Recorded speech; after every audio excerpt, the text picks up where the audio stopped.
Në konferencën për media që u organizua në kuadër të javës së Agjencisë për Menaxhim Emergjent, u theksua rëndësia e saj gjatë operacioneve të ndryshme emergjente, ku ishin të pranishëm edhe nxënës të një shkolle fillore. Teksa sot shënojmë ditën ndërkombëtare të tokës, po e fillojmë javën e AMES, një prej agjensive kruciale në Republikën tonë, zyrtarët e së cilës 24 orë janë në mbrojtje të ambientit, pasurive tona natyrore, jetës dhe pronës së qytetarëve.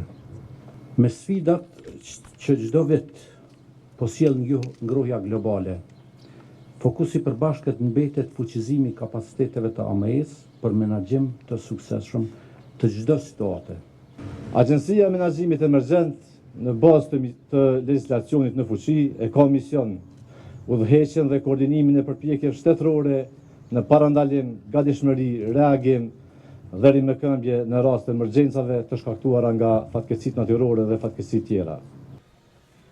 Në kuadër të këtij aktiviteti u ekspozuan aparatura e mjetet të ndryshme që posedon kjo agjenci. Të pranishëm ishin edhe nxënës e mësimdhënës të shkollave, me qëllim të njoftimit dhe informimit me punën që kryen kjo agjenci. Më vonë, vullnetarë dhuruan gjak, kurse Agjencia për Menaxhim Emergjent do të ketë aktivitete të ndryshme gjatë tërë javës.